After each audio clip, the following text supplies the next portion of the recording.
40 years ago, on February 15, 1979, the organization that is now Autism Services of Saskatoon began with a small group of parents desiring autism services for their children. To understand our history, it is important to understand the history of autism over the past 40 years. In the 1970s, the prevalence of autism was 1 in 10,000. In the 1980s, 1 in 2,000. Little was known about it, and research was just gaining momentum. Yet these parents saw the need and sought to make a better life for their children. They gained funding for autism therapy in 1985, the Hope for Autism program, but it would take 10 years before the first group home was opened in 1989. A second home was opened in 1992.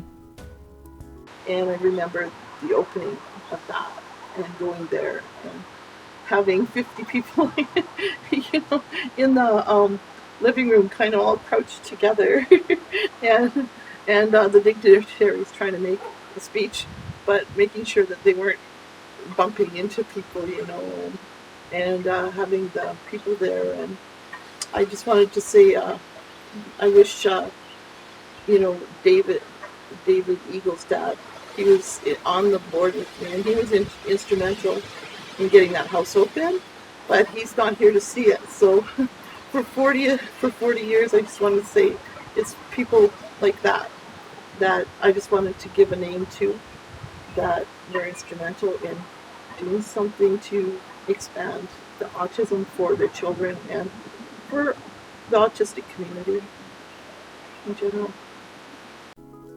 The original residents of that first home, Doug, David, and Roger, are still living in our homes today. Hope, a feeling of expectation and desire for a certain thing to happen. This is what propelled that first group of parents. A belief that the world could be a better place for their children, who at the time were misunderstood by society. And these parents didn't stop until they achieved it. Another need emerged: summer day camps. They began in the mid-90s and expanded these children's worlds, providing opportunities for recreational activities and respite for the parents. In 2000, these day camps expanded to include year-round family programs. As the prevalence of autism increased, so did the need. By 2008, 1 in 88 children were being diagnosed with autism. In 2009, Autism Services was awarded funding for the Autism Intervention Program through the work of Tim Greenow and others together with the Saskatoon Health Region. This provided a significant boost to autism therapy services for children. Then in 2012, we gained funding for the ABA Little Tots program pilot project. And I remember we had been working for years on the early intervention ABA Little Tots preschool program, and we were unsuccessful. And I remember thinking that, okay, I had to put this proposal together and feeling very sort of overwhelmed and insecure and thinking that I just wasn't nearly as good as Faye and I wasn't going to be able to do this. And there was sort of this inner voice that almost sounded like Faye, because she would say this to me, that I needed to just sort of hear my own voice and do it my way. So I had done that proposal and we submitted it, and I found out just before Christmas that we were successful in getting that funding for the first ABA preschool, and that was such a huge moment for me. I remember crying in my office and thinking that instead of trying to, wear somebody else's shoes, I should wear my own. And it was sort of that moment where I kind of came into my own leadership style and realized that I did have some things to offer, and that this organization was sort of helping me along the way, every step of the way. So that was a pretty proud and awesome moment.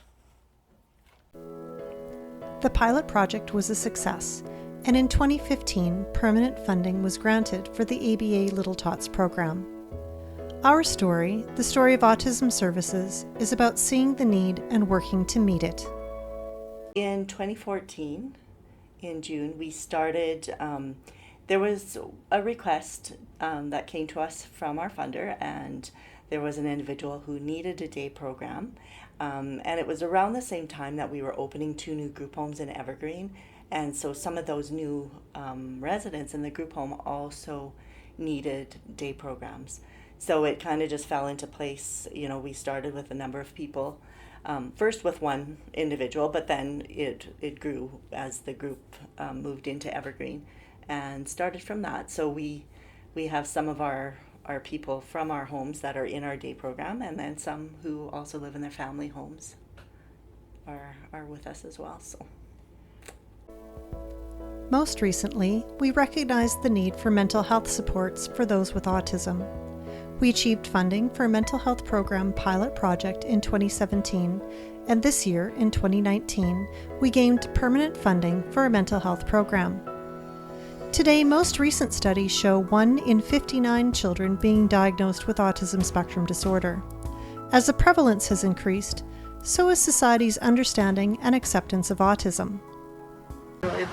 And that to come from thinking it's disease and broken to acceptance as part of the human, our human experience as our life journey. It's just part of our life journey, whereas back then it was still treated as a disease, or you were broken, or you had something that you could pass on to somebody because they didn't know, where. And it was scary, it was scary for people when they didn't know, and there wasn't a lot of education for even the public. I've seen how autism was just one of many disabilities, back in, maybe the 90s, early 90s. But now it's seen as an ability. People are the same everywhere. They just see the world through a different lens. And I think people are, the awareness has helped, but people have also accepted autism. And we've got some community partners who have come to us to ask how they can make things more sensory friendly, for example, for people with autism. And that's just a sign to me that people have accepted autism. As we look to the future, we're inspired by the people who saw the need, who persevered, and who paved the way for our success. Just like them, we'll continue to see the needs and to persevere until those needs are met. For our children and adults with autism, we want to make their world an even better place. And this agency has come a long way. We have made a ton of progress, and things have definitely improved. We understand that there's a long, long way we need to go. We're nowhere near, serving even half the people we should serve, but it's on our radar. We want to do that. As time moves on, it feels like the clock is moving very slowly. But we're still moving forward. So I think that's a very positive thing. As the years have gone by, and Lynn's been very gracious to, let me come out to the opening of the group homes when those were done. And that was, very helpful for me because I had been instrumental in the beginning. So it was nice for me to see it come to fruition and see that there were other people. It was their turn to come and do wonderful things with this place that meant so much to me. So there's nothing that gives me greater joy than driving by Autism Services and seeing that building and seeing that it's flourishing and it's doing well, and there's other people there to sort of take up the baton and run with it. So that makes me happier than anything else. Looking to the future, where are we going? Yeah, I would just say that please keep on doing the good job, like that the people that we serve are first, and that I would really commend, the people that have held out for those kinds of programs. And I look forward to more houses being built and more services, because I know it does look like a dark hole, but it really isn't. It's like you get your money out of every penny, because sometimes for autistic people, depending on their journey, it's a long journey, and for others, depending on where they are in the spectrum, some areas of their journey are not so long. But for the ones that we need to bring with us, and we need to watch, and we need to take care, let's make sure that they have the services that they need to succeed, just as much as the ones who are running computers and doing So let's make sure that every autistic person succeeds is what I want to see for the future. Happy 40th anniversary, Autism Services. Happy anniversary, Autism Services. Happy 40th anniversary, Autism Services!